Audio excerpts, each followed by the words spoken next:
আসসালামু আলাইকুম viewers, welcome back to my miracle kitchen. আমি আজকে আপনাদের জন্য চিকেন সালামি রেসিপিটি শেয়ার করব।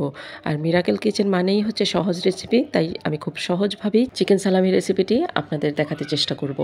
তো এই চিকেন সালামি ঘরে যদি তৈরি থাকে আপনারা কি কি করতে পারবেন এই চিকেন সালামি দিয়ে, সেটাও আপনাদেরকে এক্ষুনি বলে দেব। সেটা হচ্ছে আপনারা sandwich, burger, pizza, roll, shawarma এগুলো সব কিছু বানাতে পারবেন। আর সকালের নাস্তা, সন্ধ্যার নাস্তা, এমনকি বাচ্চাদের টিফিনের জন্য কোনো টেনশন করতে হবে না। এরকম একটা জিনিস যদি আপনারা ঘরে তৈরি করে রাখেন। সুপার শপগুলোতে কিন্তু এই চিকেন সালামির অনেক দাম। তো আমরা ঘরেই যদি তৈরি করে রাখতে পারি তাহলে কিন্তু অনেকটাই সাশ্রয় হবে। চিকেন সালামি রেসিপির সাথে চিকেন সালামি সংরক্ষণের পদ্ধতিও আপনাদেরকে বলে দেব। তাহলে চলুন কথা না বাড়িয়ে এবার রেসিপিটি দেখে নেই। হাড় ছাড়া মুরগির যে কোনো অংশ নেওয়া যায়। তো আমার কাছে বুকের শুধু 3 পিস মাংস ছিল, তো সেজন্য আমি সেটাই নিয়েছি। আপনারা কিন্তু মুরগির চামড়া সহ নিতে পারবেন, কোনো সমস্যা হবে না। তো আমি 3 পিস বুকের মাংস নিলাম। এখন এগুলো আমি ধুয়ে পরিষ্কার করে নিয়েছি। দিয়ে দিলাম কালো গোলমরিচ 1 চামচ, 2টা তেজপাতা, 2-3 টুকরা দারচিনি, আর তারপর এখানে আছে কয়েক টুকরা আদা, কয়েকটা কোয়া রসুন আর 2টা কাঁচামরিচ। আর এখন এখানে আছে পেঁয়াজ একটু মোটা করে কাটা, আর ক্যাপসিকাম ছোট ছোট করে 4-5টা টুকরা, আর এখানে আছে ছোট সাইজের একটা গাজর আর 1 চা চামচ লবণ। মোস্ট ইম্পর্ট্যান্ট একটা ইনগ্রেডিয়েন্টস হচ্ছে ভিনেগার, অথবা আপনারা লেবুর রসও দিতে পারেন। এখানে 1 টেবিল চামচ ভিনেগার দিয়ে দিলাম। আপনারা লেবুর রস দিলেও 1 টেবিল চামচ লেবুর রস দিতে পারেন।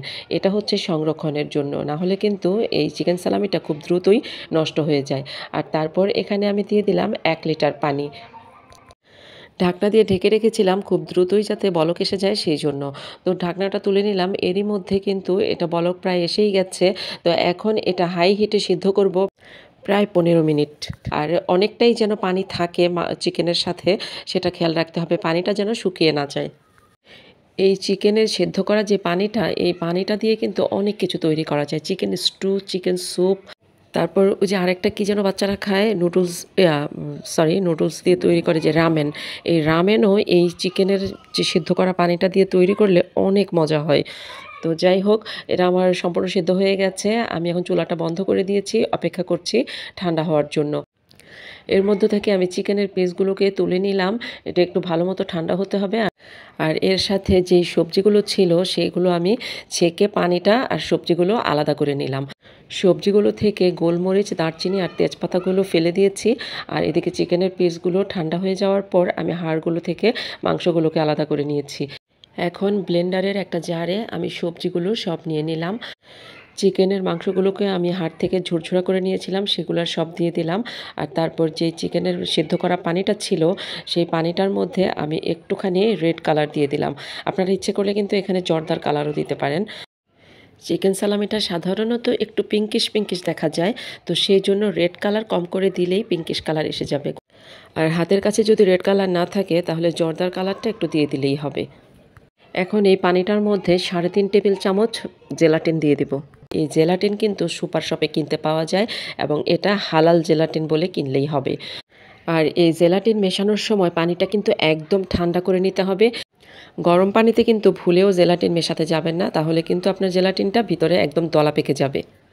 আর সবটা জেলাটিন কিন্তু একবারে দিয়ে মেশাতে গেলে অনেক অসুবিধা হবে মেশাতে, তো সেই জন্য 3 থেকে 4 বারে দিয়ে জেলাটিনগুলো মিশিয়ে নিতে হবে। তো আমার জেলাটিনগুলো কিন্তু মেশানো হয়ে গেছে। এখন সেই ব্লেন্ডারের জারে মাংস আর সবজিগুলোর সাথে জেলাটিন মেশানো পানিটাও দিয়ে দিলাম। এখন আর তেমন কোনো কাজ নেই, এখন শুধু এই মিশ্রণটাকে ব্লেন্ড করতে হবে। ব্লেন্ড করতে হবে একদম স্মুথ করে, খুবই মিহি করে ব্লেন্ড করতে হবে। এই মিশ্রণটা একদম ব্লেন্ড করা হয়ে গেছে। এটা কিন্তু একটু নরম নরম আছে, একটু পাতলা ধরনের। এখন আমি এটাকে সেট করার জন্য, বাচ্চারা চিপস খেয়েছিল, স্প্রিঙ্কল চিপস, সেই বোতলটাকে নিয়েছি। আপনারা ইচ্ছে করলে কিন্তু পানির যে ছোট ছোট বোতল আছে সেগুলো নিতে পারেন। তারপরে আবার 7 আপ, আরসি, কোকাকোলা ওগুলোর বোতল আছে, সেগুলোও নিতে পারেন। তো সবটা মিশ্রণ কিন্তু আমি এই বোতলের মধ্যে দিয়ে দিলাম। আমার সম্পূর্ণটাই একদম সমান সমান হয়েছে। আমি বোতলটাকে একটু ট্যাপ করে নিলাম যাতে ভিতরে কোনো বাতাস না থাকে। আর তারপর এই বোতলের উপরে কিন্তু একটা ক্যাপ থাকে, সেই ক্যাপটা লাগিয়ে দিলাম। এখন আমি নর্মাল ফ্রিজে রেখে দেবো প্রায় 6 থেকে 7 ঘন্টার জন্য। আমি চলে আসলাম 7 ঘন্টা পর। এটা কিন্তু একদম সুন্দর করে সেট হয়ে গেছে। তো ফ্রিজ থেকে নামিয়ে নিয়ে এসেছি, এই যে দেখুন একদম জমে আছে কিন্তু। এই বোতলটা হচ্ছে কাগজের, সেজন্য আমার চাকু দিয়ে কাটতে কোনো সমস্যা হয়নি। তারপর এভাবে করে কাগজটাকে আমি আলাদা করে নিচ্ছি। কাগজটার মধ্যে কিন্তু একটুও এই চিকেন সালামের কোনো অংশ লেগে থাকেনি, একদম সম্পূর্ণ আলাদাভাবে ছুটে আসতেছে।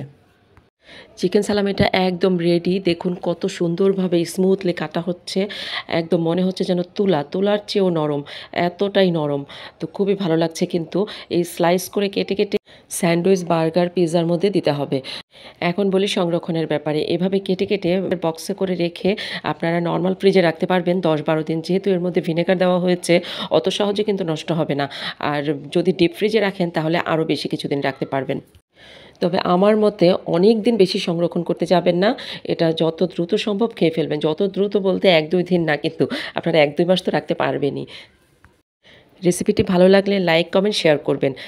আর আমার চ্যানেলটি সাবস্ক্রাইব করে অলে সেট করে রাখবেন। তাহলে আমি পরবর্তীতে ভিডিও দেওয়ার সাথে সাথেই আপনি সবার আগে নোটিফিকেশন পেয়ে যাবেন। আজকের মতো ভিডিওটি এখানেই শেষ করছি। আবার দেখা হবে আপনাদের সাথে নতুন কোনো রেসিপি নিয়ে।